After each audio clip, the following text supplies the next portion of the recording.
இதுதான் வெல்லும் தமிழ் பெண்கள் இருக்கிற மாநிலமாங்க சார். வெல்லும் தமிழ் பெண்கள் விழா கொண்டாடுறீங்க. நாங்களும் வெல்லும் பெண்கள் தானே. நாங்க இப்படி ரோட்ல போராடி இருக்கிறது உங்களுக்கு தெரியலையா? நீங்க கொடுத்த வாக்குறுதி தானே, தேர்தல் வாக்குறுதி. அதை தானே சார் நிறைவேற்ற சொல்லி கேட்கிறோம். நாங்க ஏதாவது தவறா உங்ககிட்ட கேட்கிறோமா, இல்ல நீங்க சொல்லாதது கேட்கிறோமா? நீங்க சொன்னதை தான் சார் நாங்க கேட்கிறோம்.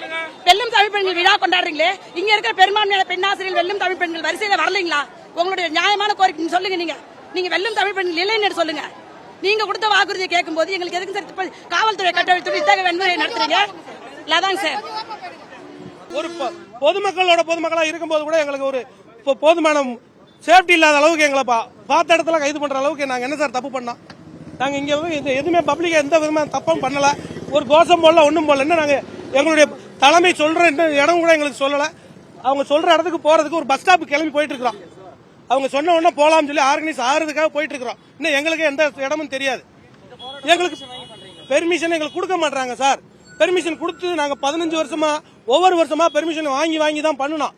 இப்ப இந்த டிபிஐ வளாகத்துல கடைசியா 3 வருஷத்துக்கு முன்னாடி கொடுத்ததுக்கு பிறகு பர்மிஷன் இல்லைங்கிறதுனால பர்மிஷன் கேட்டு கடிதம் கொடுத்து எங்க அலுவலகத்துக்குள்ள பண்றதுக்காக நாங்க பெர்மிஷன் கேட்கும் போது கூட கொடுக்கல.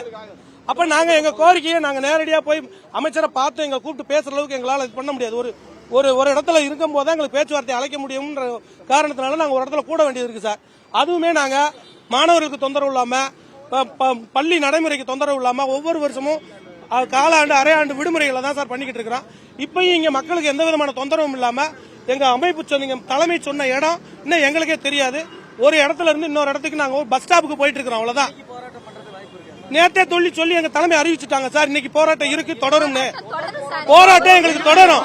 ஆனா பொதுமக்களுக்கு எந்தவித இடையூறும் இல்லாம எங்க போராட்டம் தொடர்ந்துகிட்டு இருக்கு. இந்த சம வேலைக்கு சம ஊதியம் வாங்குற வரைக்கும் எங்களுக்கு போராட்டம் தொடரும். எங்களுக்கு இது கோரிக்கை இன்னைக்கு ஏற்பட்டதல்ல.